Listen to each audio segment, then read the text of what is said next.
জুলাই মাসের মাঝামাঝি ভরা বর্ষায় বেরিয়ে পড়লাম আবার মায়াপুর ইস্কনের উদ্দেশ্যে। আমাদের পরিবারের 4 জনকে নিয়েই আমরা চললাম আবার দুদিনের জন্য মায়াপুর ভ্রমণ। প্রথমে কল্যাণী ব্রিজ হয়ে, তারপর কল্যাণী এক্সপ্রেস ওয়ে ধরে আমরা পৌঁছে গেলাম NH-12-এ। NH-12-এ প্রায় 65 কিলোমিটার যাওয়ার পর চৌগাছা মোড় বলে একটা জায়গা আছে, সেখান থেকে বাদিক দিয়ে ঘুরে আমরা এগিয়ে চললাম মায়াপুরের দিকে। বাড়ি থেকে মায়াপুর পৌঁছতে টানা গেলে 2-2.5 ঘন্টা গাড়িতে লাগে। আমরা অবশ্য মাঝখানে কিছুটা থেমে যাওয়াতে 3 ঘন্টা লেগেছে। মায়াপুরের গেটে শুরুতেই কার পার্কিংয়ের জন্য 150 টাকা দিতে হয়।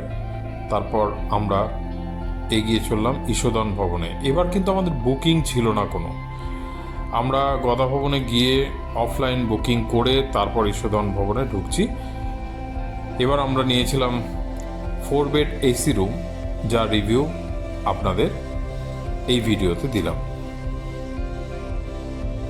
গদা ভবন থেকে পাওয়া রিজার্ভেশন স্লিপটা নিয়ে রিসেপশনে প্রথম দেখালাম। কাগজপত্রের কাজ মিটিয়ে রিসেপশন থেকে লিফটে করে আমরা পৌঁছে গেলাম আমাদের নির্দিষ্ট রুমে, সেই রুম যেটা 4 বেড AC রুম। এবং এই রিসেপশন দিয়ে যাওয়ার সময় সুন্দর চিত্র, এবং লিফট থেকে বেরিয়ে আমরা পৌঁছে গেলাম আমাদের রুম 1224। আসুন সেই রুমের বর্ণনা দেখাই। আমরা এই প্রথম ঈশদন ভবন AC রুমে আছি, 1224 সেকেন্ড ফ্লোরে। এ হচ্ছে ঘর, 4 বেডরুম। আমরা 4 জন যেহেতু। আগে যে নন AC 4 বেড ওইরকমই অনেকটা, 4টে বেড এরকম আলাদা আলাদা, 2টো করে টেবিল আছে, 2টো ফ্যান দেওয়া আছে, AC, এদিকে 2টো সোফা, ডেন্টাল কিট দিয়েছে 4 জনের জন্য। এটা নতুন অবশ্য টেবিল। এখানে টেবিল চেয়ারটা নতুন, নন AC রুমে থাকে না। এটা সুন্দর আয়না, একটা AC রিমোট, 2টো গ্লাস, একটা কেটল, ইলেকট্রিক কেটল। এইটাও কিন্তু বেশ নতুন, এই ওয়ার্ড্রপটা। এটা কিন্তু নন AC রুমে থাকে না।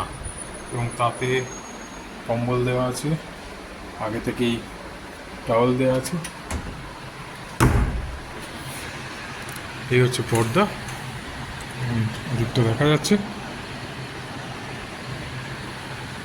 পার্কিং। এবং এই ঘরে একটা সুবিধা হচ্ছে দুদিকে জানলা, সুন্দর ছবি চারিদিকে, একটা ঘড়ি দেওয়া আছে, ওদিকেও লাইট আছে, জ্বালাই সব।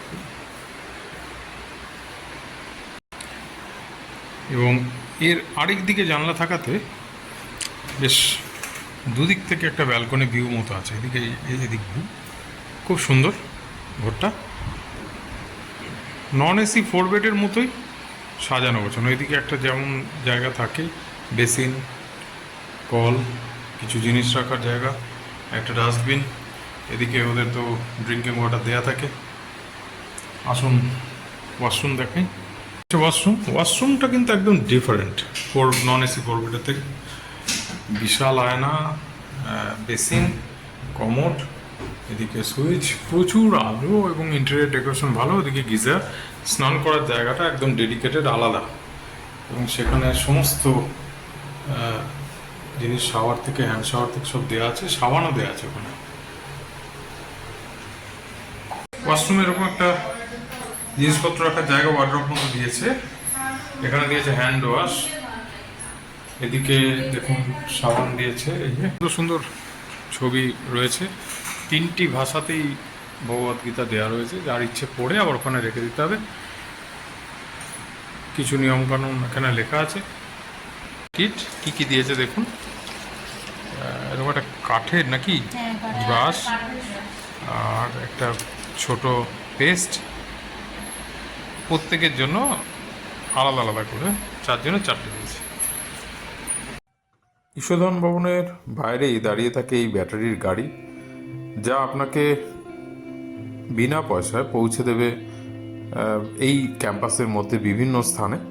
আমরা কিন্তু 2-1 বার পেয়েছি, যেমন শুরু প্রথম দিনই আমরা এই গাড়ি করে গদা ভবনের উদ্দেশ্যে এগিয়ে চললাম। এই গাড়ি অবশ্য সবসময় পাওয়া যায় না, যতক্ষণ দাঁড়িয়ে থাকে পাওয়া যায়। ঈষদন যাওয়ার পথ আগেও দেখিয়েছি, চারিদিকে ফুল, খুব সুন্দর। এই যে লেখা, এখান থেকে বিল্ডিংয়ের শুরু। একদম গাড়ি নিয়ে যারা আসবেন ঢুকে পড়বেন, আর যারা এমনি আসবেন হেঁটে। কত বসার জায়গা, এগুলো বসার জায়গা এখানে করেছে।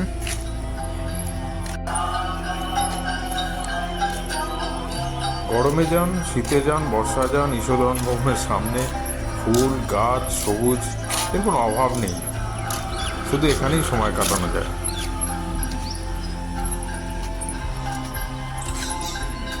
ভবনের জাস্ট পিছনের জানলা থেকে করিডোরে প্রচুর আলো। এই যে এখনো ফটো তুলি চলছে।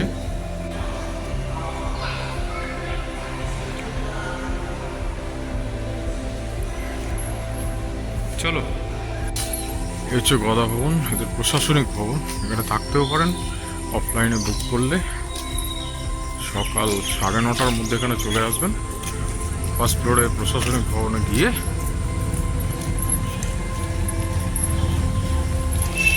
দুদিন বাদে রথ, সেই রথ রেডি হয়েছে।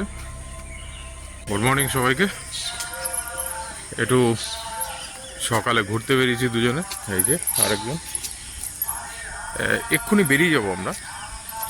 যদি আপনাদের এই মহাপুরুষগণের ঈশোধন ভবনের নতুন ভিডিওটা ভালো লাগে, প্লিজ লাইক, শেয়ার এবং সাবস্ক্রাইব করে দেবেন।